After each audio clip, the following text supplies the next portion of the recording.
Hello and welcome everybody. What is the scientific miracle in the Quran? We can say for sure that the scientific miracle in the Quran is the second reason after the fears that makes Muslim hang on to his belief on Allah, and it's last straw that Muslim clinch to prove that Islam is the religion of the truth, and that the Islam texts and scripture have the knowledge that's yet to be discovered, and that it's been written there for 1400 years ago. My favorite miracle in the Quran since when I was young was the verse that say وَمَرَجَ الْبَحْرَيْنِ يَلْتَقِيَانِ بَيْنَهُمَا بَرْزَخٌ لَا يَبْغِيَانِ. It's claimed that Allah make barrier between the two seas. When I was young, I used to hear Muslims said that Costo have discovered this fact and he convert to the Islam. These rumors and other like this one was spreading in the Muslim world that time. But when I start learning English and start to understand the language, and I start watching scientific video and the real scientists speak,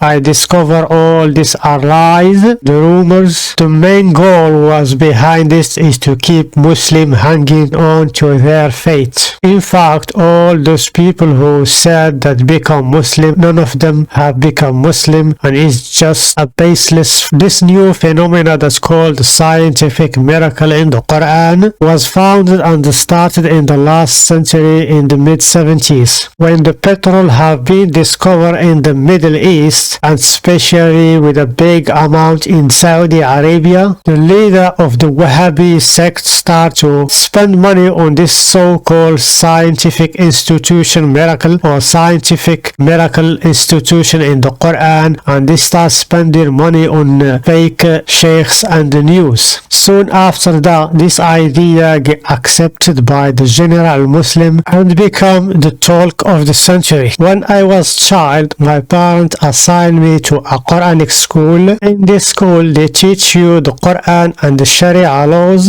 and it was harder for me to accept the scientific miracle in the Quran due to my knowledge about the science of the tafsir. When you first time start studying, the first rule they teach you when you get to this Quranic school is how to explain the Quran, and the first rule was the Quran explained by the hadith, not the opinions. This contradiction between the mainstream scholar and the new scholar who use their opinion to explain the Quran. They cannot be both right, either one of them can be wrong. But when you grow up in a cult that nobody around you accept the question about their belief, you learn to hide this thing in your heart and keep it for yourself. So according to the most scholar of the Islam, the old and new, any explanation of the Quran that does not match the hadith or the Sahaba explanation of the Quran is a false one and does not deserve to be discussed. To explain this further, you have to understand how the mainstream Islam explained the Quran. The Quran never going to be explained by the opinion of one scholar, no matter how important he is. So if a Muslim read the Quran and he does not understand one verse what it is mean, so what he should do? The first thing he required to do is to go to the tafsir books and read the tafsir. When you open the tafsir book, the first thing you found is the explanation of the scholar. This is not important, but what counts is the evidence that he bring from the companion or from the prophet or a verse like it. And the evidence are classed by priorities. The first priority we look for is a verse explaining a verse. If the first one is not available, then we refer to the hadith, the explanation of the prophet himself. Third priority is the explanation of the companion to the Quran. So if you have an explanation of the prophet and an explanation of the companion, we always go back to the prophet. But if we don't have an explanation of the prophet himself, then we go back to the companion of the messenger explanation. The next priority after the companion is the tabi'in, or the follower of companion of the messenger. And the last priority is the tafsir by opinion. But the most Quran have been explained by the Quran itself, or the companion, or the prophet, or the tabi'in, or the followers. And even if we don't have any explanation, only the opinion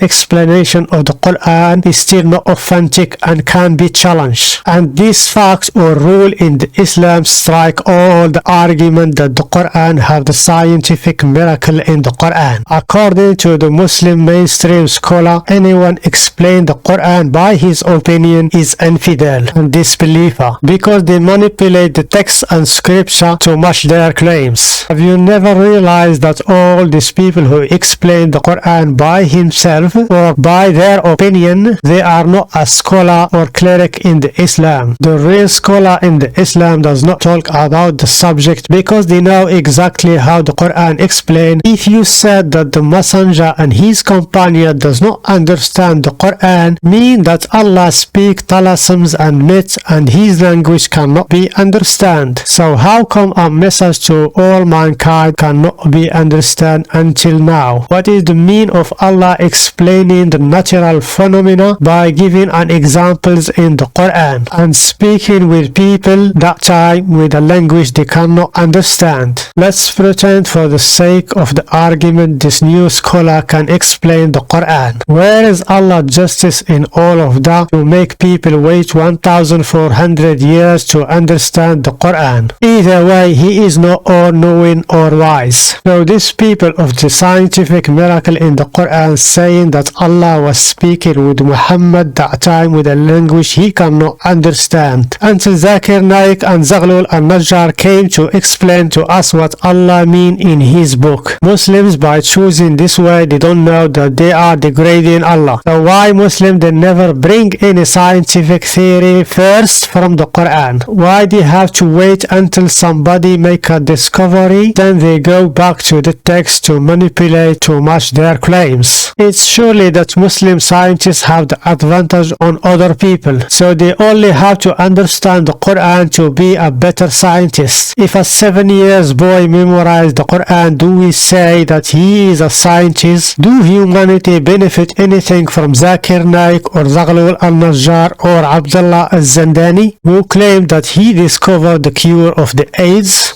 يعمل في خارج اليمن فأصيب بالإيدز فنقل الإيدز إلى زوجته وابنته، وابنته كانت لا تزال في بطن أمها، فخرجت البنت تحمل هذا المرض والأم تحمل هذا المرض، فقلت تفضل هذا العلاج اذهب. فجاءني بعد شهرين قال أبشرك انتهى الإيدز. كان مفعوله جيد يعني. كان مفعوله جيد. It's funny when a Muslim scholar make this large claim and they get forgotten and never be mentioned. And you will be punished if you said anything against this scholar. Even the progress sign that have been made in the era of Andalusia, we cannot claim it to the Quran because the most scientists being prosecuted. And the second issue with the scientific miracle in the Quran, when a Muslim make a scientific discovery, are they rely on the Quran to discover the science or they use a scientific method to do that? If we go by the Muslim logic, any atheist or a Christian scientist discover something, we can say he bring it from his religion, claim that he found it in his text or scriptures. The main thing here you have to understand that the science is not a religion. Muslim scientists or Christian scientists or Jew or Buddhism scientists, all they